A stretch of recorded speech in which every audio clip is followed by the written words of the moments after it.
एकम कृष प्रारंभ करेंगे। ओम ह्रीं श्रीं क्लीं ऐं अरं वं वं हम शं तं पं वं वं मं मं हम हम शं शं तं तं पं पं झं झं झीं झीं श्रीं श्रीं राम राम ह्रीं ह्रीं द्रावय द्रावय नमोऽर्ते भगवते श्रीमते भवितर्जलेन जलाभिषेच्यामिति स्वाहा।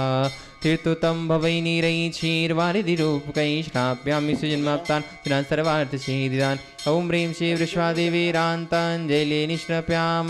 ॐ ह्रीं श्री वृषभादेवीरान्ताञ्जलि निष्णप्याम। ॐ ह्रीं श्री वृषभादेवीरान्ताञ्जलि निष्णभ्याम। ॐ ह्रीं श्री वृषभादेवीरान्ताञ्जलि निष्णप्याम।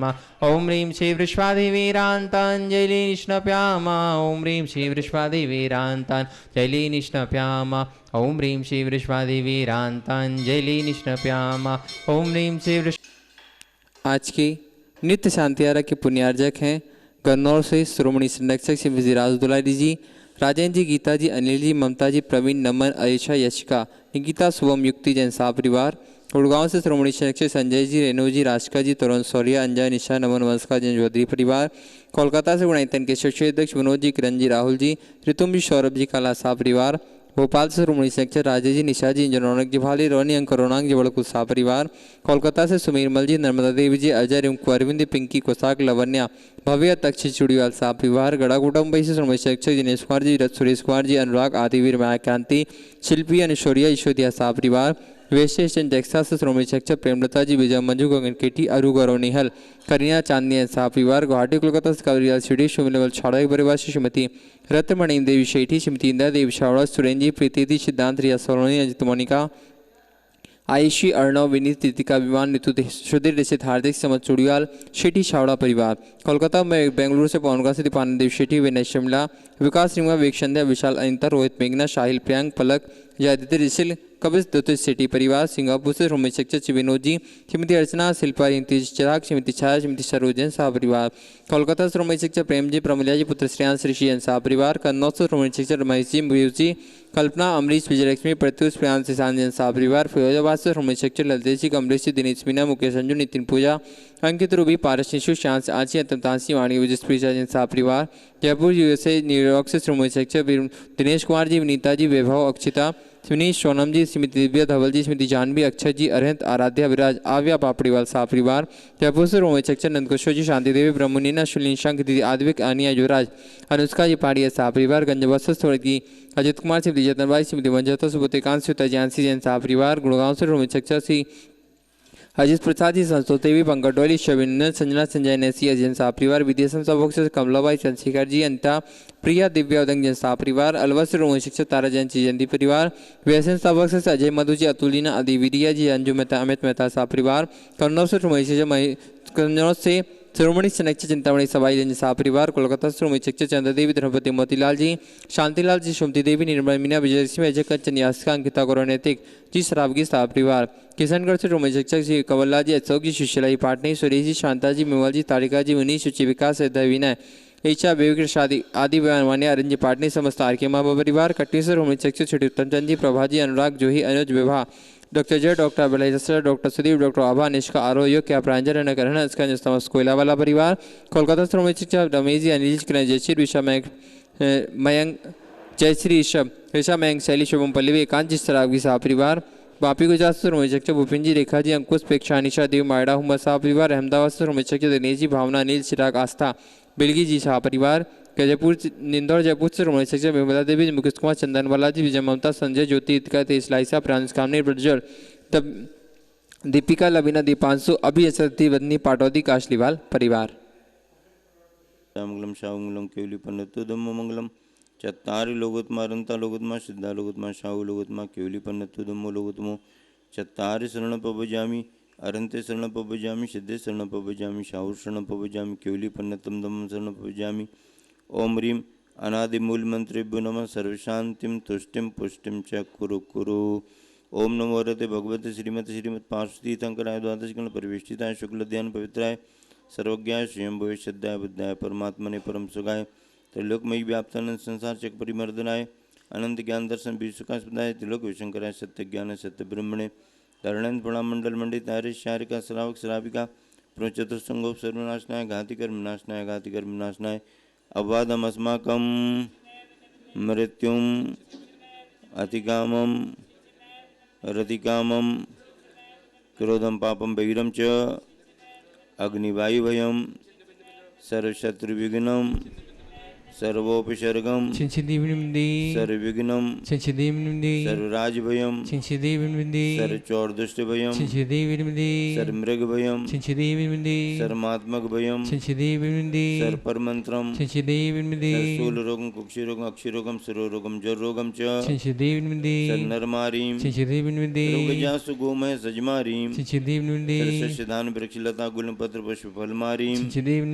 सर्वराष्ट्रमारीम सर्वदेशमारीम सर्वेताल शाकनी डाकनी भयानी सर्ववेदनीयम सर्वमोहनीयम सर्वकर्माष्टकम ओम सुदर्शन महाराज चक्र विक्रम तेजोबल सौरवीर शांतिम सर्वजीवानंदनम जनानंदनम भव्यानंदनम गोकुलानंदनम सर्वराजानंदनम सर्वयजमानानंदनम सर्वम दुखम आनंद पचपच कुटकुट शीघ्रम शीघ्रम यस्सुखम त्रिशलोकेषु व्याधि विषण वर्जितम अभ्यम क्षेम आरोग्यम स्वस्तिरस्तु विदिते श्री शांतिरस्तु सदास्तु तुष्टिरस्तु सदास्तु तुष्टिरस्तु सदास्तु। श्री चंद्रपुर दिगंबर जैन मंदिर गुणायतन में शिखर जी में शांति धारा संपन्न हो रही है। शांति धारा का उद्देश्य विश्व में शांति हो, सभी जीव सुखी रहें, स्वस्थ रहें। गुरुवर आचार्य श्री विद्यासागर जी महाराज का स्मरण करते हुए हम सब यही भावना भाते हैं कि इसी तरह जन धर्म जन शासन की प्रभावना निरंतर बढ़ती रहे। इस उद्देश्य की पूर्ति के लिए आज के शांति धारा के पुण्यार्जक परिवारों में श्रीमान सर्वप्रथम शांति धारा कर्ता परिवार श्री राजेंद्र जी, श्री माला जी, निखिल, निमेश, पल्लवी, निशा, पारकी, वियांश बड़जात्या परिवार आगरा निवासी, ब्रह्मचारिणी रानी दीदी, कुमारी अनुप्रेक्षा के स्वास्थ्य लाभार्थ श्रीमती वंदना शिक्षा, ये सभी परिवार खुरई निवासी ब्रह्मचारी नितिन भैया जी के परिवार से शांति धारा संपन्न हुई। नितिन भैया के स्वास्थ्य लाभ के लिए भी शांति धारा संपन्न हुई। जीवनलाल नवीन जैन बीना खिमलासा परिवार के लिए शांति धारा। ब्रह्मचारी सन्नी भैया विपुल जैन के स्वास्थ्य लाभ हेतु डिंडोरी निवासी शांति धारा संपन्न कर रहे हैं। श्रीमती सरला जी छावड़ा के स्वास्थ्य लाभ के लिए दीपचंद जी छावड़ा कोलकाता निवासी शांति धारा, ये डबल हो गई पर्ची। ब्रह्मचारिणी सुनीता बासा, प्रेमचंद, पदम कुमार, पारस, श्रीमती अनीता, श्रीमती रश्मि, पूनम, प्रिंसी बासा परिवार की ओर से एवं ब्रह्मचारिणी सुनीता दीदी के मोहित कुमार, कैलाश चंद, श्रीमती निर्मला, प्रियंका, मंत्र, राकेश, एकता, ईश्का, ऋषभ, श्वेता, मयंक, सानिध्य, किमियारा कत्थावाला परिवार कानपुर। उपस्थित सभी श्रद्धालुजन, सकल दिगंबर जैन समाज मधुबन, जैन जैन नेत्र बंधु बंधुवन, सभी मुनि संघ, आरिका संघ, त्यागी वृत्तियों की आहार विहार की निर्विघ्नता हेतु स्वास्थ्य साधना लाभ हेतु शांति धारा संपन्न हो रही है। हम सभी महाराज जी मुनि संघ के साथ आरिका संघ एवं त्यागी वृत्ति उनके परिवारीजन कार्यकर्ता सभी उनके परिवारीजनों के लिए शांति धारा संपन्न हो रही है। श्री शांतिरस्तु सदास्तु तुष्टिरस्तु सदास्तु पुष्टिरस्तु सदास्तु समृद्धिरस्तु सदास्तु कल्याणमस्तु सदास्तु सुखमस्तु सदास्तु अभिवृद्धिरस्तु सदास्तु कुल गोत्र धन धान्यम सदास्तु सदास्तु श्री सद्धर्म बल आयु आरोग्यश्वरी आयु वृद्धिरस्तु सदास्तु। ऑनलाइन नाम सागर से श्रीमती अंगूरी देवी जैन, श्री अहमद कुमार जी की वैवाहिक वर्षगांठ के उपलक्ष्य पर शाह परिवार। वाशिम से धीरज अनुजा जी बज वैवाहिक वर्षगांठ के उपलक्ष्य पर त्रिषा नवदी बज परिवार। गुड़गांव से संस्थापक से चेतन प्रीति जी के वैवाहिक वर्षगांठ के उपलक्ष्य पर शाह परिवार। गुना से श्रीमती सरोज संजीव जी के वैवाहिक वर्षगांठ के उपलक्ष्य पर शाह परिवार। ललितपुर से देवेंद्र कुमार माया जी सिंघई वैवाहिक वर्षगांठ के उपलक्ष्य पर शाह परिवार। इंदौर से देवेंद्र कुमार जी जन्मदिन के उपलक्ष्य पर शाह परिवार। महुआ से श्री हिमांशु शशिकांत सर जन्मदिन के उपलक्ष्य पर शाह परिवार। मुंबई से वैभव जी के जन्मदिन के उपलक्ष्य पर शाह परिवार। सतना से संस्थापक सर श्रीमती रश्मि जी के जन्मदिन के उपलक्ष्य पर शाह परिवार। टीकमगढ़ से अरविंद जी जन्मदिन के उपलक्ष्य पर शाह परिवार। नई दिल्ली से श्रीमती सोनम जी के जन्मदिन के उपलक्ष्य पर शाह परिवार। मुंबई से विधान जैन के जन्मदिन के उपलक्ष्य पर पुत्र अक्षय कुमार अमरचंद जी छावड़ा परिवार। दिल्ली से ललित जी नरेश जैन परिवार। जोधपुर से अर्पित जी अवनी जी की पुत्र प्राप्ति के उपलक्ष्य में आलोक मीना जी, अंशुल, नवीना, कृत्विक कृतविक जैन सा परिवार जिनके स्वास्थ्य की मंगल भावना भाई गई। जयश्रीनगर से सूरजबाई, सुनील, समता, श्रीमती शप्पी, मित्रांश, नेहा, लालू जैन परिवार। खुराई से विनोद कुमार, श्रीमती मीना, छोटू, राजेश जी, रेखा, तनु, अतिशय जैन परिवार। बदायूं से संजीव बिजौहरी, गिरिडीह कोलकाता से नेहा जी, धर्मपत्नी विनोद कुमार जैन। सागर से दीपेश जैन। सभी के स्वास्थ्य लाभ हेतु ओम ह्रीमरम नमो संपूर्ण कल्याण मंगल रूप मोक्ष पुरुषार्थश्च भवतु। संपूजिकानां प्रतिपालकानां यतीन्द्र सामान्य तपोधनान् देशस्य राष्ट्रस्य पुरस्य राज्ञा करोतु शांतिं भगवान् जिनेन्द्र। करोतु शांतिं भगवान् जिनेन्द्र। करोतु शांतिं भगवान् जिनेन्द्र। बोले शांतिनाथ भगवान की, चिंतामणि पारसनाथ भगवान की, कुंडलपुर के बड़े बाबा की, मूलनायक चंदापुरी भगवान की, गुरुवर आचार्य श्री विद्यासागर जी महाराज की जय जय आचार्य जय प्रवर समय सागर जी महाराज की जय जय। निर्यापक सम्यक दर्शन का मौलिक गुण आते ही आत्मा में ज्ञान की परिणति समीचीन अर्थात सम्यक ज्ञान रूप हो जाती है। ये दोनों गुण युगपत रहा करते हैं। जहाँ जहाँ सम्यक दर्शन, वहाँ वहाँ सम्यक ज्ञान, और जहाँ जहाँ सम्यक ज्ञान, वहाँ वहाँ सम्यक दर्शन गुण रहता है।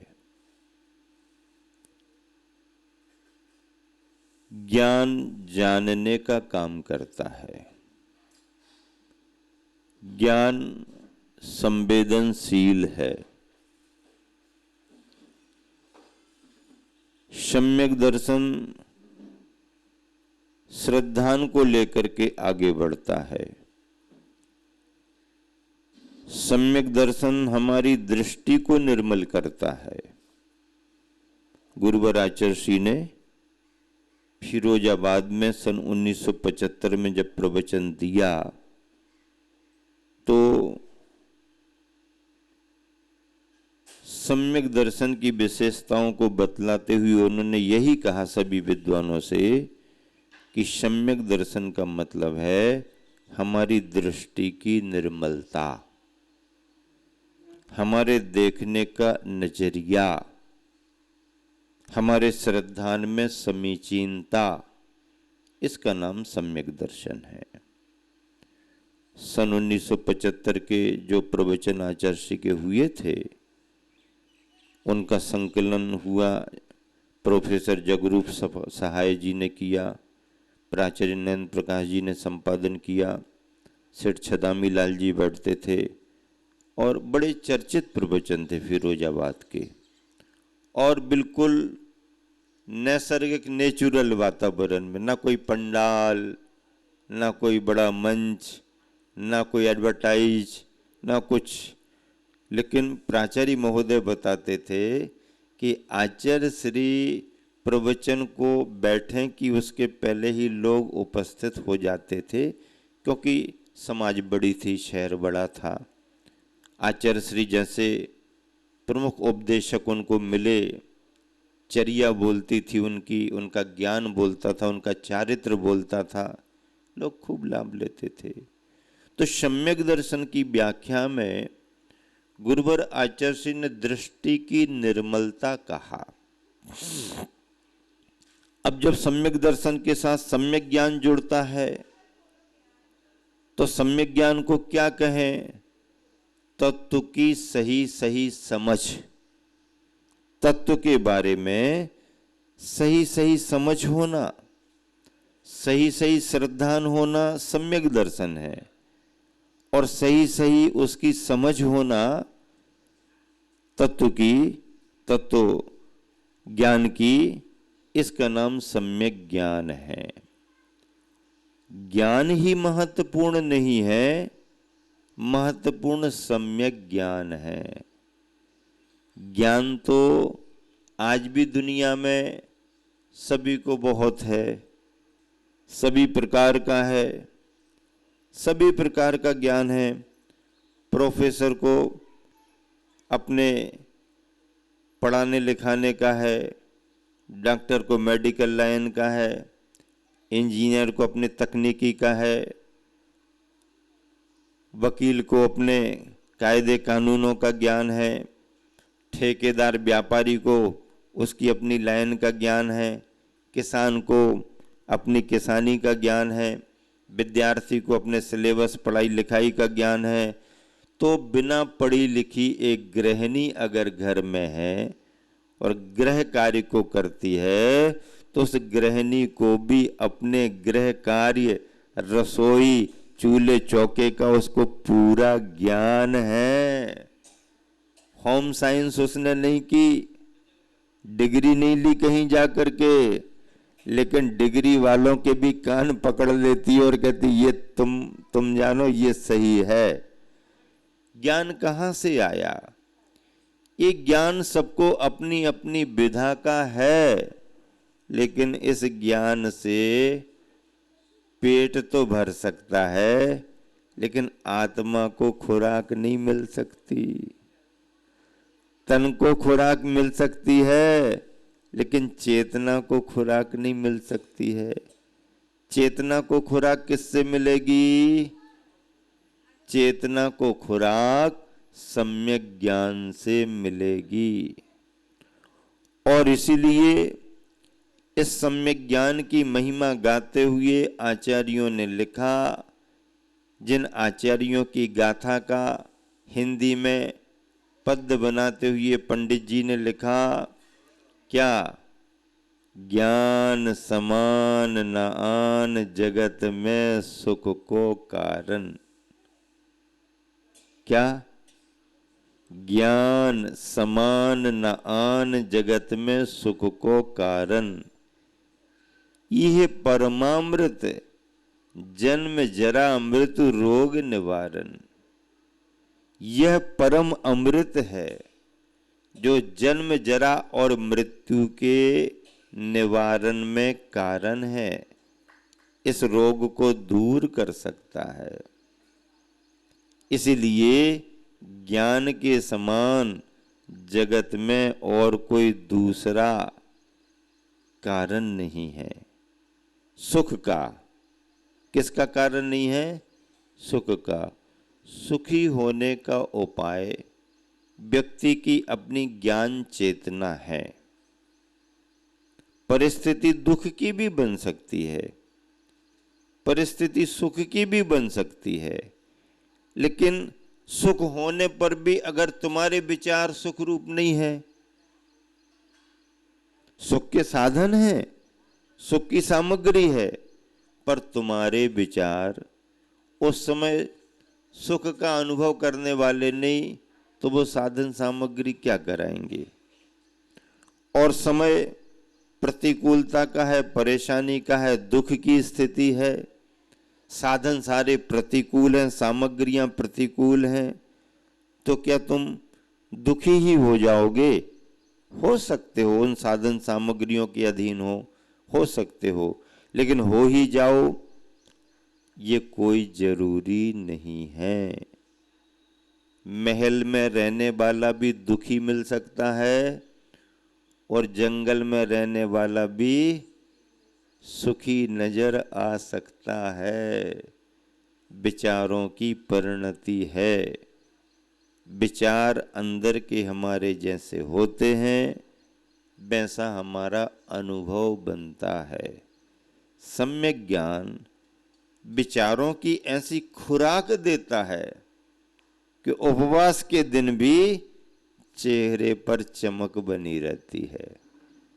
और अगर सम्यक ज्ञान की खुराक तुम्हारे पास नहीं है तो दिन भर भोजन भी करते रहो तो भी अंदर से करंट उठने वाला नहीं है। करंट कहाँ से उठेगा? करंट तो विचारों से उठेगा भाई। हाँ, विचारों की ऊर्जा सबसे बड़ी ऊर्जा मानी गई है। विचारों की ताकत सबसे बड़ी ताकत मानी गई है। एक विचारक जब समाज में खड़ा होकर के अपने विचारों का प्रक्षेपण करता है तो समाज हिल जाती है। हाँ, समाज हिलने लगती है, समाज के विचार हिलने लगते हैं। क्यों? विचारक ने अपने विचारों का प्रक्षेपण किया, अपने विचार तुम्हारे सामने रखे। तालाब का पानी ठहरा हुआ है, शांत है, जरा सा भी हिलडुल नहीं रहा, और किनारे पर खड़े होकर के किसी एक व्यक्ति ने एक कंकर उठाया और क्या किया? पानी में फेंक दिया। अब जो कंकर गिरा पानी में तो पानी की स्थिति क्या बनी? और ऐसा करते करते पानी इस किनारे से उस किनारे पहुंच जाता है। पानी में हलचल हो गई, गोल बना, गोल में गोल, गोल में गोल, बलय में बलय, बलय में बलय, बलय में बलय, और पानी पूरा हिलने लगता है। पानी शांत था, ठहरा हुआ था, लेकिन ये कैसे हिलने डुलने लगा? पानी में ये स्पंदन कैसे होने लगा? कंकर फेंका गया। एक कंकर ने ठहरे हुए पानी को हिला दिया। जब कोई एक मुनि, गुरु, आचार्य समाज के बीच आकर के धर्मोपदेश के रूप में अपने विचारों के कंकर फेंकते हैं तो ये समाज और समाज के विचार हिलने डुलने लगते हैं, हिलने डुलने लगते हैं। हाँ, चेतना जागृत हो जाती है। आज पूरा हिंदुस्तान दिगंबर मुनियों से परिचित हो गया। पूरा हिंदुस्तान, हिंदुस्तान के बाहर के लोग भी दिगंबर मुनि की चर्या को जानने लगे। पहले कौन जानता था? पहले कौन जानता था? जैनियों में ऐसे मुनि होते हैं, केवल इतनी जानकारी होती थी। उनकी चर्या क्या है, उनके विचार क्या हैं, उनकी तपस्या क्या है, इससे कितने लोग परिचित थे? जैन ही परिचित नहीं थे। शांति सागर जी महाराज जी के जमाने की बात है। शांति सागर जी महाराज जी एक गांव से दूसरे गांव जा रहे हैं, और जिस गांव जा रहे हैं वहां पर 10, 5, 15 घर जैनियों की हैं, बाकी अजैनियों के हैं। जैनियों को पता ही नहीं हमारे महाराज क्या है, कौन आ रहे कौन जा रहे। तो अजैन लोग जाकर के बताते थे कि तुम्हारे महाराज जी आ रहे हैं और गांव के बाहर तक आ चुके हैं। तब वो खेती किसानी करने वाले जैनी अब क्या करना, कैसा करना, क्या करना, कैसा करना, अपने यहाँ आएंगे तो अपन क्या करेंगे, और कैसे लाना, कैसे विनय करना, कैसे निवेदन करना, कैसे उनको विराजमान करना, कुछ नहीं जानते। और अगर शाम का समय है तो कोई कोई जैनी, महाराज अभी अंधेरा नहीं हुआ है, अंधौ हो सकती क्या? अभी अंधेरा थोड़ी हुआ महाराज, अभी अंधेरा नहीं हुआ, अंधौ कर सकते क्या? श्रद्धा तो है कि महाराज आए हैं, भोजन को पूछ लो, मतलब। लेकिन ये पता नहीं है कि सुबह आहार किया कि नहीं किया, अब सुबह आहार कर लिया तो शाम को करेंगे कि नहीं करेंगे, ये ज्ञान नहीं था। और मध्य प्रदेश बुंदेलखंड में भी आप आज बुंदेलखंड बुंदेलखंड बुंदेलखंड, ये तो जो बुंदेलखंड तुम देख रहे हो ये तो सब आचार्य विद्यासागर की देन है। अन्यथा इसी बुंदेलखंड का मामला, इसी बुंदेलखंड के हाल कैसे थे? गणेश प्रसाद जी वर्णी छुल्लक जी से पूछो। जैनियों को अपने जैन होने का ज्ञान नहीं था, जैनियों को जैन होने का ज्ञान नहीं था, जैनियों की क्रियाएं क्या होती हैं ये ज्ञान नहीं था, मंदिरों में अभिषेक पूजा पाठ कैसे करना चाहिए, किस तरीके से करना चाहिए, 16 पहन लिया कर दिया, विधि विधान नहीं है तो नमोकार मंत्र पढ़ा, क्रिया पूरी हो गई। सागर में एक बार सिद्ध चक्र महामंडल विधान करना था और उस समय कोई पंडित जी विधान कराने वाले नहीं मिले और समाज के बंधुओं ने उत्साह से खूब सामग्री तैयार कर ली, थाल के थाल भर करके रख लिए, लेकिन विधि विधान से विधान कराने वाले कोई नहीं मिले। क्षुल्लक गणेश प्रसाद जी वर्णी ने बताया, जब वो ब्रह्मचारी थे, क्षुल्लक तो बाद में बने, तब उन्होंने जैनियों के सभी प्रमुख लोगों को बुलाया कि भैया अब क्या करना, कैसा करना, क्योंकि वो तो अजैन थे, असाटी समाज से आए थे, वो जन्मना जैन तो थे नहीं। गणेश प्रसाद जी वर्णी तो उनको भी उतना ज्ञान नहीं था। बोले क्या करना, तो सबने कहा कि अब तैयारी तो कर ली है, कराने वाले कोई मिले नहीं है, तो सबने बड़े बड़े थाल उठाए, उदक चंदन तंदुल पुष्प कई पढ़ करके और सिद्ध चक्र महामंडल विधान समाप्त अर्थम समाप्त कर दिया। अब बताओ, ये हाल थे। उन्होंने कहा कि अगर 10 लक्षण महापर्व में कोई व्यक्ति आधा अधूरा गलती सलती भी तत्वार सूत्र पढ़ दे या पढ़ देता था तो जैन समाज में उस सभा में उस व्यक्ति का बड़ा सम्मान होता था, बड़ा बहुमान किया जाता। इसने तत्वार सूत्र के सूत्रों का वाचन कर दिया और कई कई जगह तो उसे कंधे पर बिठाल करके घुमाया, या कई कई ने तो डोली बना करके बिठाला, कोई कोई पालकी में बिठाल के भी घुमाने को तैयार हो रहे। मतलब उसके लिए इतना बहुमान सम्मान दे दिया जाता था। ये पुराने दिनों की बात है और जैन समाज के उस समय सुसुप्त अवस्था के ये अवसर हैं। जैनी जिस चेतना के साथ आज काम कर रहे हैं, ऐसी ही चेतना 100 वर्ष पहले भी थी नहीं। विद्वान थे लेकिन सीमित थे, जागरूकता थी लेकिन सीमित लोगों में थी, बाकी सारी समाज को तो कोई लेना देना नहीं। ऐसी समाज को जगाने का काम किया, सम्यक ज्ञान की प्रभावना बढ़ाई, अज्ञान का अंधकार दूर किया, लोगों में उत्साह बढ़ा। पुराने जमाने में क्षुल्लक गणेश प्रसाद जी वर्णी ने उस इलाके में जैनियों में जागृति की और सम्मेद शिखर के नाम पर शिखर जी का विहार करके इस इलाके को भी उन्होंने लाभान्वित किया। बहुत बड़ी देन थी और उनके मन में आया कि बनारस हिंदू समाज का बहुत बड़ा विद्या का केंद्र है, जैन समाज का भी कुछ वहाँ होना चाहिए। अब बनारस जैसे, काशी जैसे स्थान पर विद्यालय खुले, कौन आगे आएगा और कौन उसके लिए आगे बढ़ाएगा। तो गणेश प्रसाद जी वर्णी से प्रभावित होकर के कोई आए होंगे, तो उनने अपनी बात रखी कि भैया हम कुछ ऐसा करना चाहते। तो उन्होंने कहा बाबा जी आपकी भावना बहुत अच्छी है। तो बोले भावना तो अच्छी है, तुम्हारा सहयोग का है। भावना तो अच्छी के प्रशंसा करी और चलते बने, अरे तुम्हारा सहयोग क्या है ये तो बताओ। अब सोच विचार में पड़ गए। फिर उन्होंने 1 रुपया निकाल करके सामने रख दिया कि बाबा जी हमारा 1 रुपया का सहयोग है। कितने का? 1 रुपये का हमारा सहयोग है। आप इस रुपये का जो भी उपयोग करना चाहें शिक्षा के रूप में विद्यालय में आप कर लें। अब वर्णी जी कहते हमने माथा ठोक लो इतनी बड़ी रामायण बांची, इतनी बड़ी बात बताई, ये किया वो किया, धनी मानी आदमी आया है और जब सहयोग की बात की तो 1 रुपया बता दिया। अब 1 रुपया में क्या हो।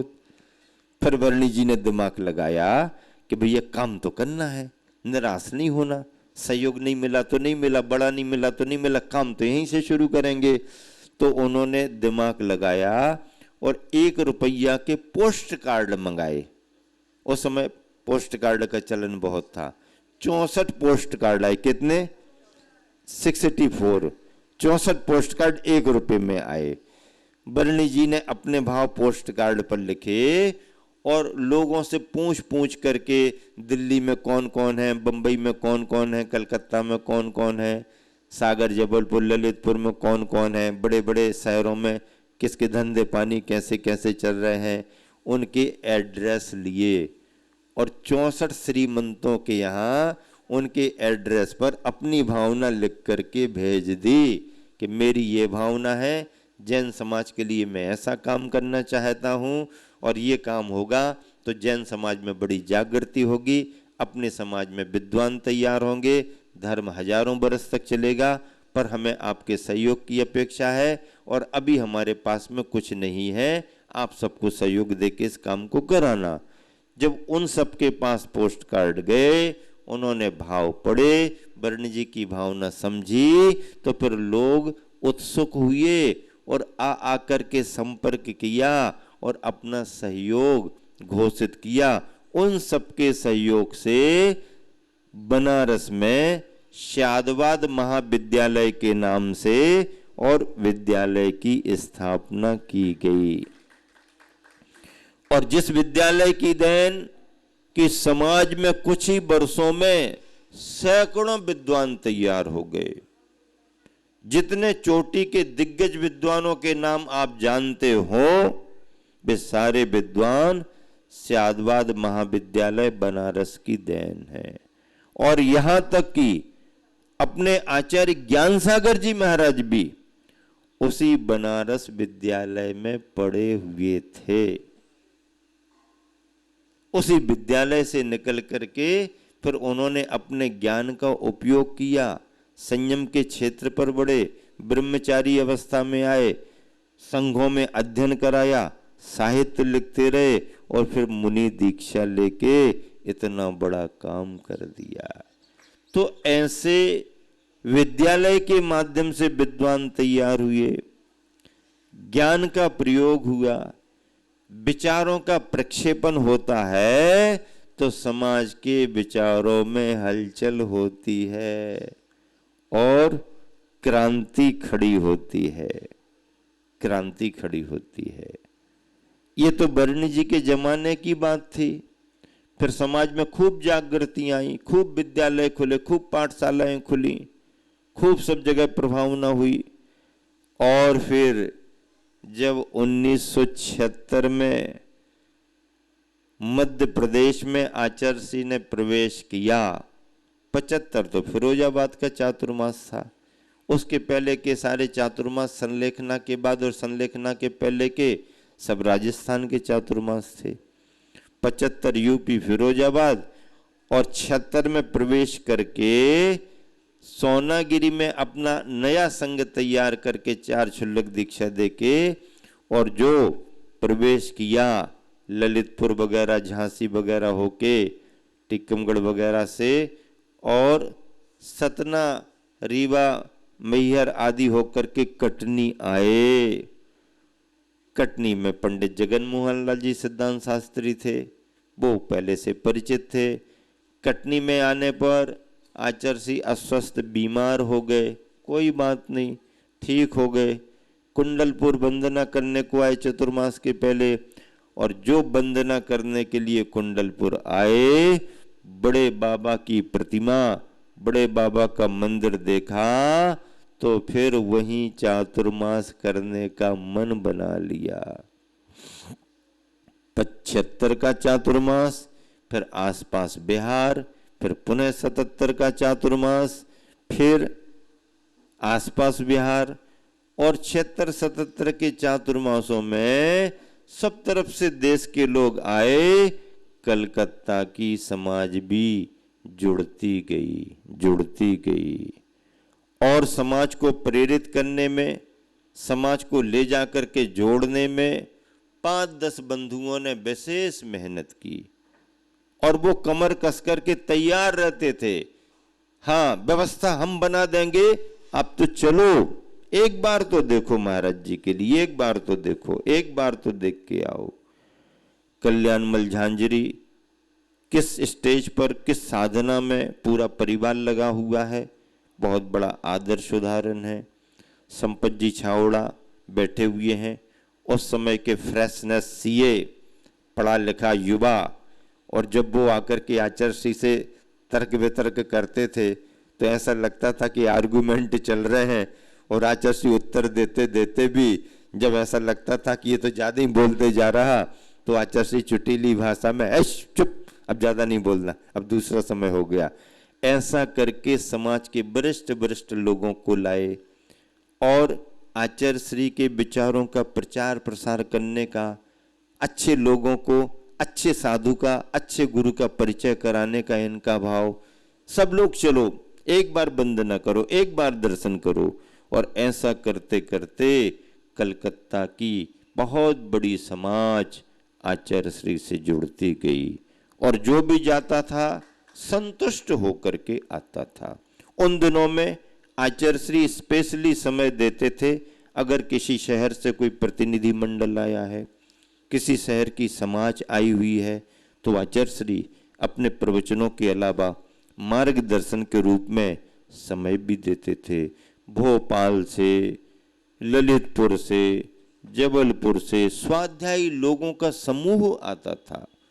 पंडित जगन मोहन लाल जी अपने परिचय से पत्र भेज भेज करके लोगों को बुलाते थे।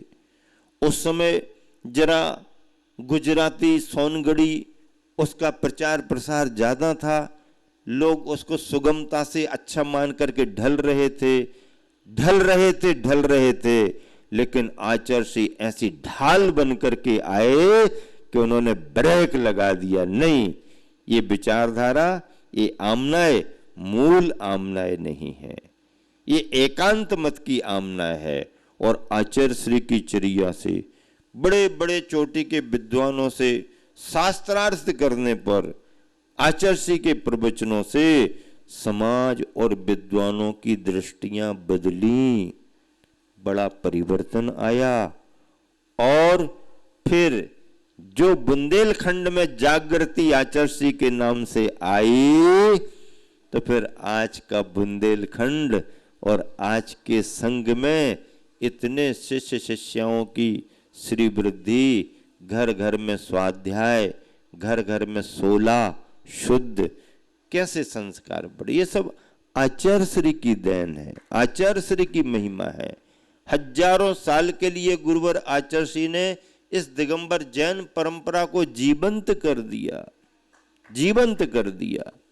आचार्य श्री ने अकेला ज्ञान ही नहीं दिया, ज्ञान को देने वाले तो बड़े बड़े विद्वान भी थे, ज्ञान के साथ चारित्र को भी दिया है, ज्ञान के साथ आचरण को भी दिया है।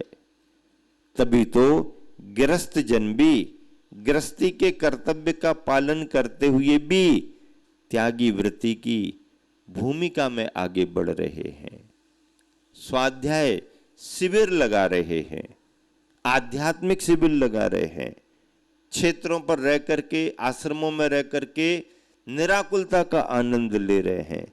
ये सब अपने गुरुवर आचार्य श्री की देन है। उनके पास में ज्ञान की संपदा तो थी ही थी, चारित्र की संपदा भी बहुत थी। और इस रत्नत्रय की संपदा से गुरुवर ने जैन समाज में दिगंबर तत्व को लेकर के मूल संघ, मूल चर्या और कुंद कुंद आमनाय को लेकर के एक बहुत बड़ी क्रांति की। आचार्य कुंद कुंद के नाम से लोग उनके ग्रंथों से परिचित हुए। आचार्य श्री ने संघ में आचार्यों के ग्रंथों के मूल ग्रंथों का पठन पाठन कुंद कुंद स्वामी, समंत भद्र स्वामी, अकलंक स्वामी, वीरसेन स्वामी, सठखंडागम, इन ग्रंथों के पढ़ने का चलन किया। और पढ़ी लिखी पीढ़ी को धर्म से जोड़ते गए। आते साथ ही बहुत बड़े नियम नहीं दिए, कठोर नियम नहीं दिए। उसकी भूमिका कैसी है, वृद्ध व्यक्ति है, बीमार व्यक्ति है, शिक्षक है, किसान है, व्यापारी है, क्या करता है, क्या इसकी भूमिका है, उसके हिसाब से उसको व्रत दिए गए। और उसके हिसाब से जब व्रत मिले तो उसका उसने पालन भी किया। नई उम्र का विद्यार्थी आ रहा है, घर में हो तो ऐसा करना, और जब पढ़ने के लिए बाहर जाओ तो इसमें थोड़ा परिवर्तन करके ऐसा कर लेना, इससे तुमको परेशानी नहीं होगी। अब देखो, दो तरह से बता दिया। घर में आओ, रोज अभिषेक पूजा कर लेना, मंदिर जाना रोज, रात में नहीं खाओ तो चलेगा क्योंकि घर में है, दिन में खा सकते हो। लेकिन हॉस्टल में जा रहे हो, मेस में भोजन करना पड़ेगा, तो यही कहेंगे कि वेज नॉन वेज अगर इकट्ठा हो तो नहीं करना। इतना भी अगर उसने पाल लिया तो उसने जैन धर्म की अहिंसा को वहां भी पकड़ लिया। और अगर ये बने वो बने, तो ऐसा करना वैसा करना, प्रतिदिन नहीं कर सकते तो 10 लक्षण। आज बड़े बड़े संस्थानों में जहां 10-10 हजार विद्यार्थी पढ़ रहे हैं, उन संस्थानों में भी जब जैन बच्चों की संख्या ज्यादा होती है तो वो जैन बच्चे पर्यूषण के दिनों में पहले से निवेदन कर लेते हैं, हमारे 10 दिन के 10 लक्षणी आ रहे हैं, आपको ये सब परिवर्तन करना पड़ेगा। अगर इसमें परिवर्तन नहीं कर सकते तो हम लोगों को अलग से व्यवस्था दो, हम सहयोग कर देंगे। आपके पास वर्कर्स नहीं होंगे, हम सहयोग कर देंगे। और लेकिन तो संस्थान भी उनकी उन भावनाओं का आदर करती है, उनको सुविधाएं देती है। ये जागरूकता कैसे आई? पढ़े लिखे बच्चों में। पढ़े लिखे बच्चे को पढ़े लिखे तरीके से ढालना पड़ेगा, उसको रटे रटाए फार्मूले से आप नहीं चला सकते हो। डॉक्टर तो जैसे मरीज को देख करके उसकी स्थिति के अनुसार उसको दवाई देता है, लिखे लिखाए पर्चे से काम नहीं चलता, उसकी स्थिति क्या है। ऐसे ही धर्म के क्षेत्र में भी रटे रटाए फार्मूले से काम नहीं चलता। सामने वाले की क्या परिस्थिति है, उसकी भावना कितनी है, उसमें दृढ़ता कितनी है, ये जब तक देख नहीं लेते, इसका आकलन जब तक नहीं कर लेते, तब तक तुम्हारी दुकान चलने वाली नहीं। हाँ, दुकानदार को बहुत होशियार होना पड़ता है। हाँ, दुकानदार व्यापारी को बड़ा कुशल होना पड़ता है। अपनी दुकान पर ग्राहक आ गया है तो अब एकदम ये अपेक्षा मत रखो कि बिल्कुल लेकर के ही जाए। लेकर के जाइए तो होना, लेकिन अगर आ गया है और देख रहा है और नहीं भी लेके जा रहा है तो भी संतुष्ट रहना, अपनी असंतुष्टि प्रकट नहीं करना। तुम आए, इतनी देर बैठे रहे, कुछ लेकर के नहीं जा रहे, अब कल से नहीं आना, ऐसा नहीं बोल सकता। हाँ साहब, हाँ कल और आना, ठीक है। नहीं आज थोड़ा सा मन तो था लेकिन आज जम नहीं रहा है, हाँ कोई बात नहीं, कल भी रहेगा, इसी समय पर आप कल भी आ सकते हो ना। हाँ धन्यवाद। नंबर आप अपना नंबर देना चाहे तो दे दे, हम आपको फोन कर देंगे। वो नंबर और लेके फोन कर देगा, पकड़ लेगा। ये व्यापारी की कुशलता होती है। अगर लेके नहीं भी जा रहा तो भी उसके प्रति भाव बनाए रखना। लेके जा रहा लेकिन थोड़ा लेके जा रहा तो भी ठीक है। आज थोड़ा लेके जा रहा है, कल के दिन ज्यादा लेकर के जाएगा। और अगर खरीदी नहीं भी कर रहा है, पैसे नहीं भी है और माल पसंद आ रहा, तो व्यापारी इतनी भी रिस्क उठा लेता है कि भैया आप तो भरोसे के आदमी हो, आइटम रखा है आप तो ले जाओ, कल तक कोई भरोसा नहीं, कोई दूसरा आ गया तो हम मना नहीं कर पाएंगे। आप तो नहीं सेठ जी, आज तो हम कुछ लेके नहीं आए। अरे ये तो घर का काम है ना, हम बाद में ले लेंगे ना, आप तो ले लो। उधार भी दे देता है क्योंकि उसको अपनी दुकान चलानी है। ऐसे ही गुरु और आचार्य महाराज होते हैं। आया हुआ ग्राहक वापस ना चला जाए, इसकी जानकारी रखते हैं। देखो, मैंने उपदेश दे दिया ना, अहिंसा का धर्म सबसे बड़ा है, इसका मतलब सभी लोग हिंसा का त्याग करो। अब जो समझ गए और जिन जिन की अनुकूलता, हाँ हम करते, एक चुपचाप बैठा रहा। भैया तुम चुपचाप क्यों बैठे हो? हम कुछ तय नहीं कर पा रहे इसलिए तो चुपचाप बैठे हैं। क्या तय नहीं कर पा रहे? हिंसा ठीक लग रही है क्या? नहीं, हिंसा तो ठीक नहीं लग रही आपके समझाने से। तो फिर हिंसा का त्याग करो। सोच तो रहा हूं कर दूं, लेकिन भोजन कौन कराएगा? है क्यों? हमारा तो रोज का वही काम है।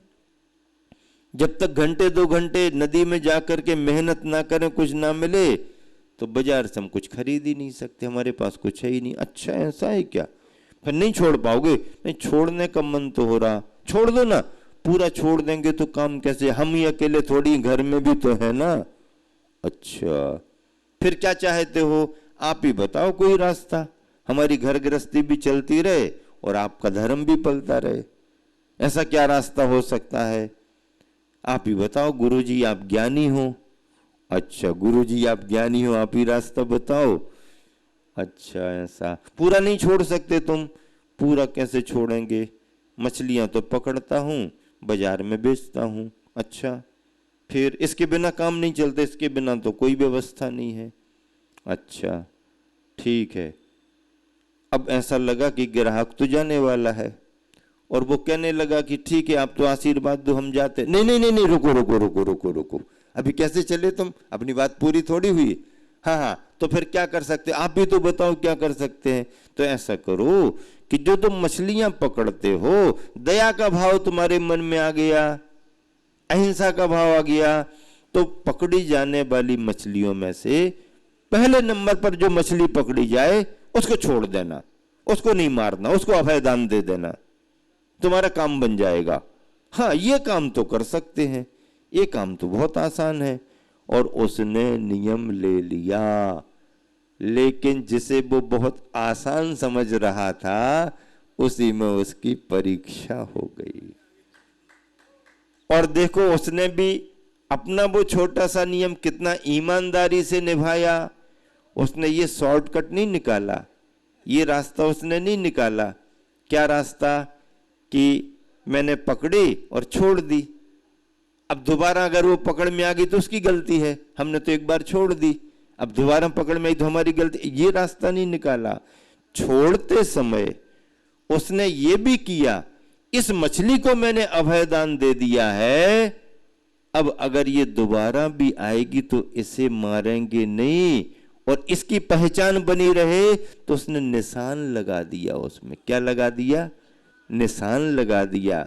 इस जीव को मैंने अभयदान दे दिया है, अब ये दोबारा आएगी तो भी इसको छोड़ेंगे, तिबारा आएगी तो भी छोड़ेंगे, दिन भर भी आएगी तो भी छोड़ेंगे। क्यों? जीव को अभयदान दिया है, नंबर 1-2 की बात नहीं है। ऐसा करने पर उस दिन उसके भाग्य की परीक्षा हो गई। जिसे छोड़ा वही पुनः आई, निशान देख के फिर छोड़ दिया, फिर डाला, फिर वही आ गई। अरे ये यहीं घूमती है, जाल को दूसरी जगह ले चलो। दूसरी जगह लेकर के गया, निकाला, वही आ गई। अरे और नीचे के घाट पर चलो, वही आ गई। अरे ये नीचे नीचे आ रही, अपन ऊपर के घाट पर चलो, ऊपर के घाट पर नहीं आएगी। ऊपर के घाट पर डाला, कहां से क्या भाग्य की परीक्षा, वही मछली पुनः ऊपर के घाट पर उस जाल में आ गई। दिन भर इसी में निकल गया, बार बार आई, लेकिन एक बार भी मन विचलित नहीं हुआ। इसको मैंने अभयदान दे दिया, अब इसको तुम नहीं। दिन भर निकल गया, घर में इंतजाम नहीं, ये वो। कहानी कहती है जब रात में पहुंचा, शाम को पहुंचा, तो घर में व्यवस्था नहीं, खाना पीना नहीं, बहुत सिर गर्म था गृह मंत्री का। देर से आ रहे हैं, दरवाजा बंद कर लिया, खोला ही नहीं। बार बार उसने आवाज दी, मैं अभी आया हूं, दिन भर से परेशान होकर के आया हूं, सुनने को तैयार नहीं। दरवाजा, ठंड का समय, अंधेरी रात, बाहर ही सो गया।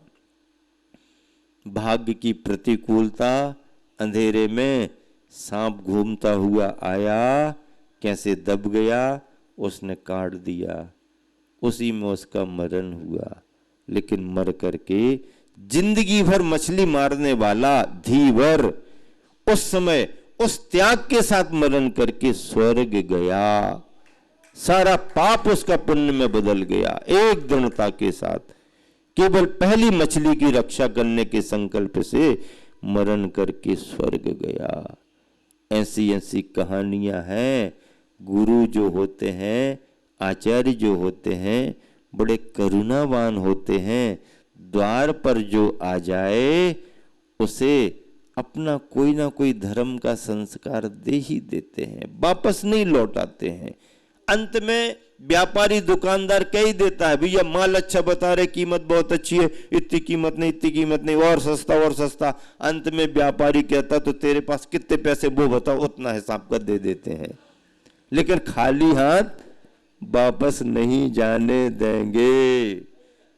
ये जो चतुराई है, कला है, ये जैसे व्यापारी की होती है, ऐसे ही धर्म के आचार्य के मन में भी करुणा भाव से ये भाव आता है और वह भव्यों को, भक्तों को सन्मार्ग में, मोक्ष मार्ग में लगाने का कार्य करते हैं।